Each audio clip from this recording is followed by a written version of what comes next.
Hello दोस्तों। पिछले class में हम लोग पढ़े थे जलवायु। ठीक है, जलवायु क्या होती है और जलवायु के क्या प्रकार हैं, भारतीय जलवायु कैसी है। ठीक है, इसमें हमने बताया था कि भारतीय जलवायु उष्ण और उपोष्ण दोनों तरह की है। ठीक है, उष्ण कटिबंधीय और उपोष्ण कटिबंधीय। ठीक है, अब देखिए उसमें हमने बता दिया था कि इसको प्रभावित करने वाले कौन कौन से तंत्र हैं, कौन कौन से मूल तत्व हैं। ठीक है, और उसमें फिर अपवाद नदी तंत्र भी बताया था, जलवायु के की कौन कौन सी अवस्थाएं होती हैं वो भी बताया था। ठीक है, आज हम पढ़ेंगे मानसून का आगमन एवं वापसी। ठीक है, भारत में मानसून का आगमन एवं वापसी। देखिए भारतीय मानसून जो है, भारतीय मानसून भारतीय मानसून ठीक है, अब भारतीय मानसून जो है ये जलवायु मानसून है। जलवायु मानसूनी पवनों से ये बहुत बहुत अधिक प्रभावित रहती है। ठीक है, जलवायु मानसूनी पवनों से ये बहुत ज़्यादा प्रभावित रहती है। ये ऐतिहासिक काल में आप लोग पिछली क्लास में बताया था कि नाविक जो थे ये जलवायु मानसूनी पवनों से ही अपना मार्ग चुनते थे। ठीक है, ये मान लीजिए इंडिया का मैप है, तो इसमें बताया जाता था कि जिस डायरेक्शन में हवा चलती रहती थी उसी डायरेक्शन में ये अपनी नाव लेके चलते थे। तो उन्होंने ही मानसून का मानसून शब्द दिया और इसका इसमें कौन कौन सी घटनाएं कैसे घटती है उसको बताया। ठीक है, और उसके बाद देखिए कि समुद्र ये कैसे आता है मानसून, ये बताया जाए। जैसे समुद्र के ऊपर प्रवाह जो होती हैं हवाएं, उसके दौरान ये विभिन्न वायुमंडलीय अवस्थाओं से प्रभावित होती है। देखिए यहाँ पे ये समुद्र है, मान लीजिए ये है बंगाल की खाड़ी, और इधर है अरब सागर। ये देखिए बंगाल की खाड़ी और अरब सागर, इन दोनों के साइड से ही जो पवनें होती हैं, जो मानसूनी पवनें होती हैं वो इसके ऊपर से चलती हैं। तो यहाँ पे जो अवस्था होती है पानी का, ये गर्म होता है। गर्म होने के कारण ये जो पवनें होती हैं अपने आप में काफ़ी नमी समाहित किए हुए रहती हैं। नमी समाहित करके ये आगे बढ़ती हैं। इस वजह से ये जब आती हैं तो ये बारिश काफ़ी अच्छा करवाती हैं। ठीक है, देखिए जून के आरंभ से ही मध्य सितंबर तक ये 100 से 120 दिन का समय लगता है। यहाँ का जो बरसात होता है जून के प्रारंभ से ही, जून से मध्य सितंबर।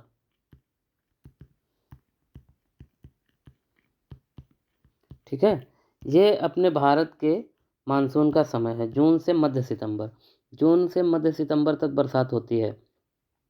ठीक है, और उसके बाद ये आरंभ में यह केरल के तट से टकरा के दो भागों में बढ़ जाती है। ये आप लोग जानते ही हो कि ये शुरुआती में यहाँ पे ये देखिए यहाँ पे ये केरल राज्य है। केरल के कालीकट बंदरगाह से 1 जून को ये टकराती है, 1 जून। ठीक है, 1 जून को केरल से टकरा के ये दो भागों में मानसून बढ़ जाता है। देखिए एक भाग ऐसे चला जाता है और एक भाग आगे इधर चला जाता है। ठीक है, 2 भाग होता है, जिसको पहले भाग को बोलते हैं अरब सागर शाखा, अरब सागर शाखा, और दूसरा होता है बंगाल की खाड़ी शाखा, बंगाल की खाड़ी शाखा। ठीक है, ये 2 शाखाएं होती हैं। एक जो अरब सागर की शाखा होती है ये 10 दिन में मुंबई पहुंचती है। जब टकराती है ये तट से तो 10 दिन लग जाता है इसको मुंबई पहुंचने में। 10 दिन बहुत जल्दी पहुंचती है, ये समझ लीजिए कि मुंबई में ये 10 दिन में पहुंचती है। और उसके बाद ये पहुंच जाती है और वहाँ पे बारिश करवाती है। तथा ये जो अगली है, ये बंगाल की खाड़ी वाली शाखा जो है, ये जून के प्रथम सप्ताह में असम तक पहुंच जाती है, असम राज्य तक पहुंच जाती है। एक मानचित्र देख लेते हैं, मानचित्र में देखते हैं। देखिए, एक यहाँ से टकराने के बाद एक शाखा इधर चली गई और दूसरी शाखा इस साइड चली गई, ठीक है। तो ये महाराष्ट्र में मुंबई तक पहुंच जाती है 10 दिन में, ठीक है। और ये असम, ये रहा असम। असम में ये कब पहुंचती है? जून के प्रथम सप्ताह में ही ये असम में पहुंच जाती है, जून के प्रथम सप्ताह, ठीक है। ये जून के प्रथम सप्ताह में तक असम में पहुंच जाती है, ठीक है। और असम में पहुंचने के बाद यहाँ पे जो गारो, खासी, जयंतिया 3 पहाड़ियाँ हैं, आप लोग जानते होंगे, मैं पढ़ाया हूँ। गारो, खासी और जयंतिया, ये तीनों पहाड़ियाँ हैं, ठीक है। तो जिसमें से ये जो खासी पहाड़ी है, ये खासी पहाड़ी यहाँ पे स्थित है और खासी पहाड़ी के उस पार मानसून नहीं जा पाता है, जिसके वजह से यहीं पे असम में ही मेघालय में ही यहाँ पे है, मेघालय में ही एक जगह है जिसका नाम है मानिसराम। मानिसराम जगह है, वहाँ पे वर्ल्ड का सबसे ज़्यादा बरसात होता है। पूरी दुनिया में सबसे ज़्यादा औसत वर्षा मानिसराम में इसी वजह से होता है कि ये वर्षा सीधा सीधा यहाँ जाती है और इस साइड से बंगाल की खाड़ी से जो पवनें आती हैं, ये भी इसको काफ़ी जोर दे देती हैं और आके यहाँ पे खासी पहाड़ी से ये टकरा के मानिसराम में काफ़ी वर्षा करवा देता है। इसीलिए पूर्वोत्तर वाले राज्यों में अच्छी खासी वर्षा भी होती है, क्योंकि ये शुरुआती बरसात होती है और अच्छी खासी पवनों में नमी होती है, ठीक है। तो ये असम में बरसात करवा दी है। उसके बाद देखिए, जून के मध्य तक अरब सागर शाखा, देखिए ये जून के मध्य तक ये जो है अरब सागर शाखा, ये जून के मध्य तक, इसको एक बार इरेज कर देते हैं।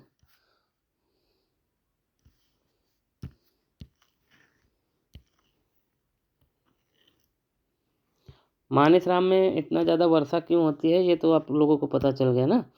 देखिए, यहाँ से ये वाली, देखिए ये दूसरी, तो ये जून के मध्य तक,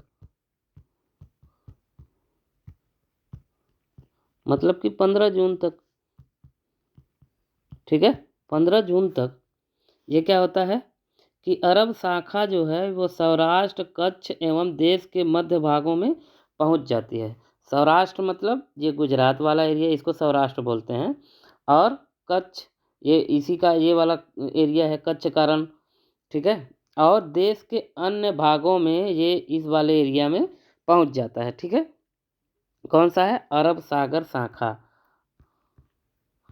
अरब शाखा, ठीक है। उसके बाद देखिए, ये दोनों शाखा गंगा के मैदान के उत्तर पश्चिम भाग में आपस में मिल जाती हैं। गंगा के मैदान में, ये है गंगा का मैदान, देखिए कहाँ से है, ये पिछली क्लास में हमने बता दिया है कि गंगा का मैदान कहाँ से कहाँ तक है, ये है, यही है गंगा का मैदान।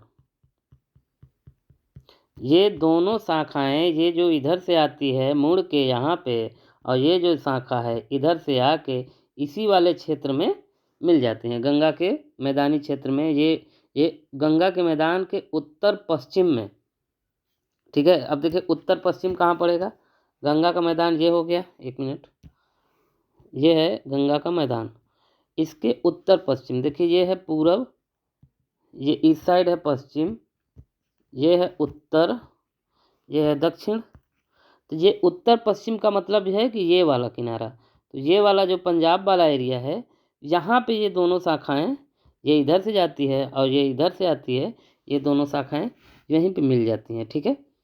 अब इसके आगे देखिए, ये दिल्ली में बंगाल की खाड़ी वाली शाखा 29 जून तक बरसात करवाती है, ये भी याद रखिएगा कि दिल्ली ये है, दिल्ली में 29 जून तक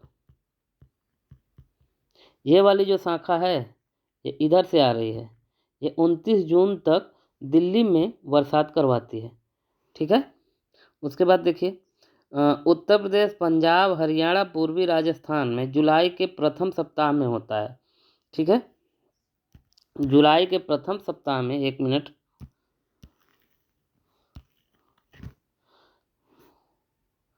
जुलाई के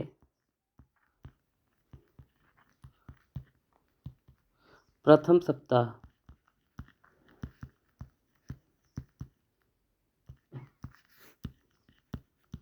कौन कौन से राज्य में होता है बरसात? ये होता है पंजाब, उत्तर प्रदेश, हरियाणा और पूर्वी राजस्थान। उत्तर प्रदेश, हरियाणा, और ये रहा पूर्वी राजस्थान और पंजाब। इन चार राज्यों में जुलाई के प्रथम सप्ताह में बरसात होती है। ठीक है। और ये बरसात कौन करवा रहा है? दक्षिण पश्चिम मानसून। देखिए, ये जो मानसून आता है ना, इसको दक्षिण पश्चिम मानसून बोलते हैं, ये जरूर याद। दक्षिण पश्चिम मानसून ये इधर से आके पूरब साइड से जो मानसून आ रहा है, यही इन चार राज्यों में बरसात करवाता है। और एक अरब सागर वाली शाखा है, ये भी यहीं पे आके मिल जाते हैं। ठीक। अब देखिए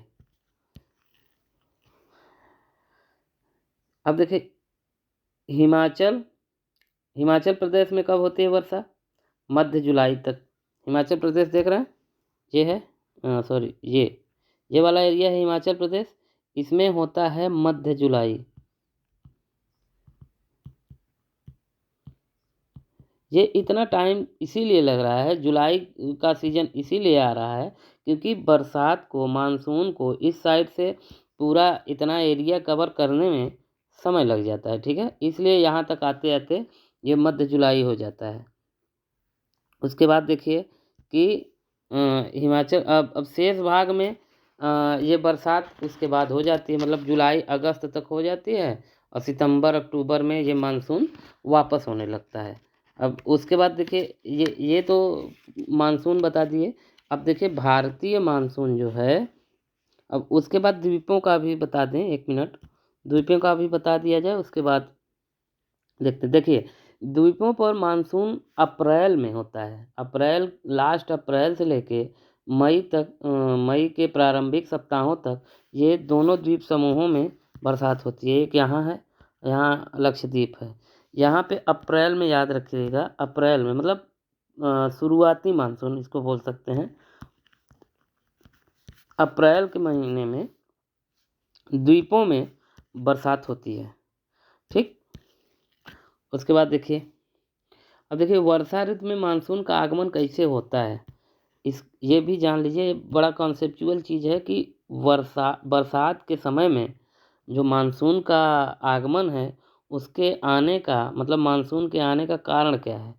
देखिए होता ये है कि ग्रीष्म ऋतु में, गर्मी के समय में निम्न वायु दाब का क्षेत्र बन जाता है। यहाँ पे जो उत्तर का मैदानी क्षेत्र है, वहाँ पे निम्न वायु दाब का क्षेत्र बन जाता है। निम्न वायु दाब,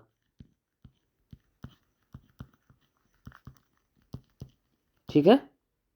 निम्न वायु दाब का मतलब ये है कि देखिए, निम्न वायु दाब का मतलब ये है कि जब गर्मी में यहाँ पे लू वाला हवाएं चलती हैं, जिनको गर्मी में काफ़ी गरम गरम हवाएं होती हैं, वो उनको बोलते हैं लू। ठीक है। लू जो होता है ये गर्मी के समय में आता है। तो गर्मी के समय में जब गर्म हवाएं यहाँ पे चलती हैं, तो यहाँ की जितनी भी नमी वाली ठंडी हवाएं होती हैं, सब गर्म हो जाती हैं। और गर्म होने से यहाँ पे निम्न वायु दाब का क्षेत्र बन जाता है। जब निम्न वायु दाब का क्षेत्र बन जाता है, तो यहाँ से ये जो यहाँ पे पवनें चल रही हैं, समुद्र में जो हवाएं चल रही हैं, इनमें नमी की मात्रा होती है। निम्न वायु दाब का मतलब ये है कि पानी की मात्रा, नमी की मात्रा उसमें हवा में से ख़त्म हो जाना। तो वहाँ पे फिर निम्न वायु दाब का क्षेत्र बन जाता है, और यहाँ से जो उच्च वायु दाब वाली पवनें होती हैं, वो आकर्षित होती हैं, इधर जाने की कोशिश करती हैं, और पूरे समुद्र से, इस वाले हिंद महासागर से ये पवनें इधर आकर्षित होती हैं, आकर्षित होके फिर यहाँ पे जब टकराती हैं तो 2 भागों में बँट जाती हैं। इनको यहीं पे पहुँचना ही होता है, ठीक है, उत्तर के मैदान में, और यहाँ पे जगह खाली होता है इसलिए यहीं पे पहुँचना होता है। ये दोनों साइड से जाती हैं, इस साइड से भी जाती हैं और इस साइड से भी जाती हैं, और जाके फिर यहाँ पे उच्च वायुदाब क्षेत्र बना देती हैं, और फिर यहाँ पे बहुत अच्छे से वर्षा करवाती हैं। 2 महीने, 2.5 महीने तक यहाँ पे बढ़िया वर्षा होती है, ठीक है। अब निम्न वायुदाब का मतलब समझ में आया कि नमी की मात्रा खत्म हो जाना। वायु में से नमी की मात्रा जब खत्म हो जाती है तो उसी को बोलते हैं निम्न वायुदाब। अब देखिए, निम्न वायुदाब के कारण ये आकर्षित होती हैं। ये पवनें गर्म महासागरों के ऊपर से होकर गुजरती रहती हैं, इसलिए ये अपने साथ बहुत सी अधिक नमी को लेके आती हैं। यहाँ पे जो ये जो महासागर है ये गर्म होता है गर्मी के महीने में, और इसके गर्म होने का कारण क्या है देखिए। पहले तो निम्न वायुदाब कैसे बनता है यही बता दें। निम्न वायुदाब बनने का कारण ये है कि सूर्य जो है उस समय एकदम इस कर्क रेखा के ऊपर से गुजरता है ग्रीष्म ऋतु में, ठीक है। कर्क रेखा, ये कर्क रेखा है, कर्क रेखा के ऊपर से सूर्य गुजरते हैं, और गुजरने के कारण यहाँ पे गर्मी बहुत ज़्यादा बढ़ जाती है, टेम्परेचर इतना ज़्यादा हो जाता है कि यहाँ पे निम्न वायुदाब बन जाता है, ठीक है। उसके बाद जब यहाँ पे निम्न वायुदाब बन जाता है तो ये वाला पूरा जो क्षेत्र होता है सूर्य के प्रकोप से काफ़ी प्रभावित होता है, और सूर्य का जब यहाँ पे प्रभाव होता है तो ये समुद्र का पानी भी गर्म हो जाता है, ठीक है, और गर्म होने की वजह से ये ऊपर उठने लगता है। कोई भी चीज़ जब गर्म होती है तो वो ऊपर ही उठती है, ठीक है, चाहे वो इंसान हो चाहे वो पानी हो। तो ये जो पानी है ये गर्म होती है, गर्म होकर ऊपर उठती है। जब ऊपर उठती है तो यहाँ पे निम्न वायुदाब का जब क्षेत्र रहता है तो ये जब गर्म होकर ऊपर उठती है तो पानी की मात्रा भी उसमें मिल जाती है। जब ये भाप बनता है पानी, तो भाप बन के ऊपर उठता है, ऊपर उठ के हवा में मिल जाता है। मिलने के बाद जब यहाँ पे निम्न वायुदाब रहता है तो इधर ही आकर्षित हो जाता है पूरा हवा, ठीक है। जब इधर आकर्षित होता है तो वो अपने साथ बरसात ले आता है, बस यही कारण है। अब वर्षा का पूरा कॉन्सेप्ट बता दिए। इसके आगे देखिए इसके बाद क्या होता है। ये तो ये पूरी पूरी सब चीज़ बता दी है। देखिए ये जो पवनें होती हैं ना, पवनें यहाँ पे जो हवाएं आती हैं, इनकी स्पीड जो होती है, चाल स्पीड जो होती है ये 30 किलोमीटर पर आवर होती है। 30 किलोमीटर प्रति घंटा की स्पीड से चलती हैं ये हवाएं, और 30 किलोमीटर की स्पीड से चलती हैं और लगातार चलती हैं, तब जाके 1 महीने में यहाँ तक पहुँचती हैं। सोचिए भारत का लंबाई चौड़ाई सोच लीजिए आप, इसी से अंदाज़ा लगा लीजिए कितना ज़्यादा है, ठीक है। उसके बाद यहाँ पे मैं बता ही दिया हूँ कि खासी पहाड़ी के दक्षिण भागों में स्थित मानेसराम है। यहाँ पे खासी पहाड़ी है, गारो खासी जयंतिया में बताया हूँ। इसके दक्षिण में ये खासी पहाड़ी है, इसी के दक्षिण में ये मेघालय में ही है मानेसराम। वहाँ पे सबसे ज़्यादा वर्षा होती है, ठीक है, दुनिया का सबसे ज़्यादा वर्षा यहीं पे होता है। उसके बाद देखिए ये इसमें एक दिखा देते हैं आप लोगों को, मैप दिखा देते हैं ताकि उससे आप लोगों को अच्छे से समझ में आए। ये देखिए मानसून का आगमन दिखाया गया है कि मानसून का आगमन कैसे होता है। एक तो ये वाला हो गया, यहाँ से जा रहा है, ठीक है, दूसरा ये वाला हो गया, एक यहाँ से आ रहा है, ठीक है, ये सब मानसून ही है, यहाँ से जा रहा है। अब ये सब यहाँ से मुड़ के ये पूरी हवाएं जो हैं इस साइड आ जाती हैं, यहीं पे दोनों ये वाली और ये वाली दोनों यहीं पे मिल जाती हैं, ठीक है। और उसके बाद देखिए दूसरा वाला जो कि वापसी है, मानसून का अंत है। इसमें बताया गया है कि अक्टूबर के दौरान दक्षिण की तरफ सूर्य के आभासी गति के कारण निम्न वायुदाब का गर्त उत्तर के मैदान के ऊपर शिथिल हो जाता है। जैसे यहाँ पे बरसात हो गई, अब बरसात होने के बाद निम्न वायुदाब से उच्च वायुदाब बन गया, ठीक है, उच्च वायुदाब बन गया। जब यहाँ पे उच्च वायुदाब बन गया तो फिर और सूर्य भी दक्षिण की ओर खिसकने लगते हैं, ठीक है। गर्मी के बाद बरसात के बाद आप लोग देखे होंगे कि सूर्य दक्षिणायन खिसकने लगते हैं, तो यहाँ पे उच्च वायुदाब भी बन जाता है। अब उच्च वायुदाब यहाँ पे बन जाता है तो मानसून जो है यहाँ से इस साइड खिसकने लगता है, क्योंकि निम्न वायुदाब का क्षेत्र इधर बनने लगता है, तो फिर मानसून इस साइड मतलब कि नीचे की साइड खिसकने लगता है, ठीक है। तो उसी को बोलते हैं कि मानसून का अंत या तो फिर मानसून का वापसी। ठीक है, अक्टूबर के आरंभ में मानसून पवनें उत्तर के मैदान से हट जाती हैं। अक्टूबर का महीना सितंबर के बाद आता है, तो अक्टूबर के महीने में मानसूनी पवनें जो होती हैं ये उत्तर के मैदान से ये हट जाती हैं। उत्तर का मैदान यही है, यहाँ से हट जाती हैं, इस साइड आ जाती हैं। ठीक है, उसके बाद देखिए अक्टूबर एवं नवंबर का महीना जो होता है ये गर्म वर्षा ऋतु से शीत ऋतु में परिवर्तन काल का होता है। अक्टूबर और नवंबर जो महीना होता है ये वर्षा के ऋतु के से शीत ऋतु के काल का होता है। नवंबर, एक मिनट,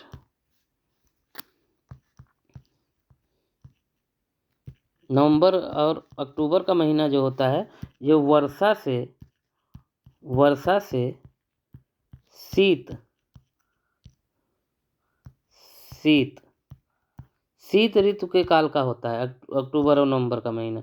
ठीक है, इस वजह से यहाँ पे ये जो इस समय का जो रातें होती हैं रातें बड़ी सुहानी होती हैं और दिन जो होते हैं उमस भरी गर्मी होती है।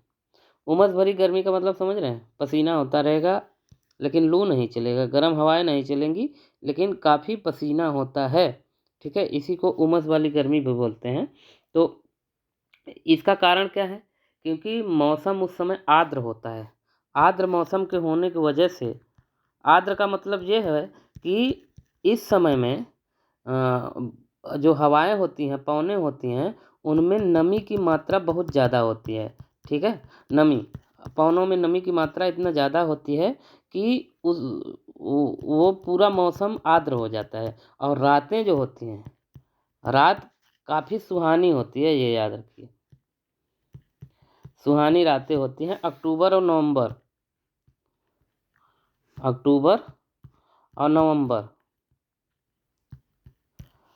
और अक्टूबर के महीना में रातें सुहानी और दिन आर्द्र और उमस वाली गर्मी होती है। ठीक है, इसके वजह से देखिए ये जो दिन और रात में इतना अंतर होता है, दिन में गर्मी, रात में हल्की ठंडी, ये कारण होता है। और ये उमस वाली गर्मी भी होती है, जिसको उमस वाली गर्मी को देखिए एक नाम से पुकारा जाता है।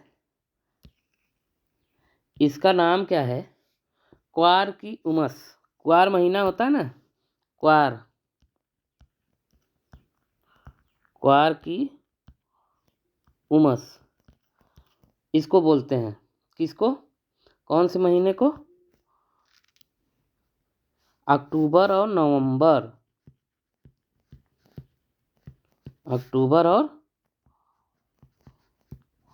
नवंबर।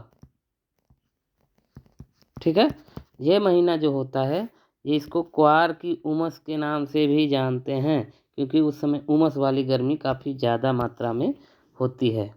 ठीक है, उसके बाद देखिए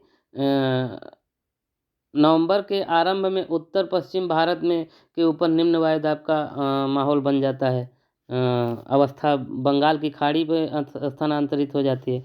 यहाँ पे जो निम्न वायुदाब का क्षेत्र है, इस जगह पे निम्न वायुदाब का क्षेत्र है, ये अक्टूबर और नवंबर के समय में यहाँ पे आ जाता है। ठीक है, जब यहाँ पे आ जाता है बंगाल की खाड़ी वाले एरिया में, तो इस जगह पे बंगाल की खाड़ी में स्थानांतरित हो जाता है। यह स्थानांतरण चक्रवाती निम्न दाब से संबंधित है। जब यहाँ पे निम्न वायु दाब यहाँ पे बन जाएगा तो फिर यहाँ पे चक्रवात का आगमन, चक्रवात उत्पन्न होता है। चक्रवात आप लोग देखे होंगे अक्टूबर और नवंबर के महीने में चक्रवाती तूफान काफ़ी ज़्यादा बंगाल की खाड़ी में ही उठते हैं। बंगाल की खाड़ी में उठने का कारण यही है कि ये जो निम्न वायुदाब ये वाले उत्तर के मैदान में था, ये निम्न वायुदाब आ गया बंगाल की खाड़ी में। बंगाल की खाड़ी में जब निम्न वायुदाब उत्पन्न का क्षेत्र बन गया तो यहाँ पे चक्रवात उत्पन्न होता है। चक्रवात जानते हैं ना, ये ऐसे गोल गोल गोल गोल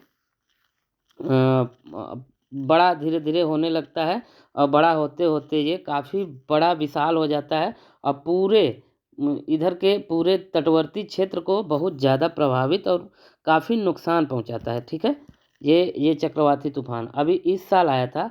आप लोग कमेंट में बताइए कि इस साल जो चक्रवाती तूफान आया था अक्टूबर और नवंबर के महीने में 2024 में, वो उसका नाम क्या था। ठीक है, चक्रवाती तूफान जो अभी आया था 2024 में अक्टूबर नवंबर के महीने में, वो बंगाल की खाड़ी में, उसका क्या नाम था। ठीक है, देखिए अब ये अंडमान निकोबार जो सागर है, इसके पूर्वी तट को पार करते हुए इसके कारण व्यापक भारी वर्षा हो जाती है। यहाँ पे अंडमान निकोबार में इसके पूर्वी तट को पार करते हुए उस समय जब चक्रवाती तूफान आता है, तो इस एरिया में भी ये पूरे तटवर्ती क्षेत्र में काफ़ी भारी वर्षा हो जाती है अक्टूबर और नवंबर के महीने में। ठीक है, अब देखिए ये उच्च चक्रवात प्रायः विनाशकारी होते हैं। ठीक है, ये जो चक्रवात होते हैं ये विनाशकारी होते हैं, बहुत ज़्यादा प्रलय मचाते हैं, विनाशकारी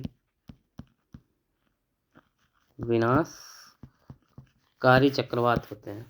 ठीक है, देखिए हमने आपको बता दिया मानसून का, भारत में मानसून का आगमन और अंत, और मानसून किस वजह से बनता है, किस वजह से भारत की साइड आकर्षित होता है, और फिर किस वजह से भारत से जाता है, और कब आता है कब जाता है। ठीक है, आप लोग कमेंट में बताइए कि मानसून भारत में कब आता है।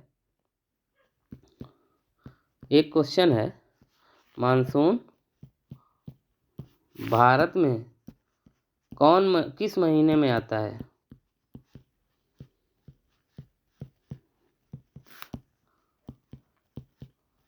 और वापसी कब होती है, वापस कब होता है।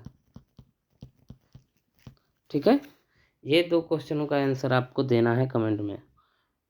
इसके बाद हम लोग अगले क्लास में देखेंगे कि ऋतु कौन कौन सी भारत में होती हैं। ठीक, ये हम लोग अगली क्लास में देखेंगे।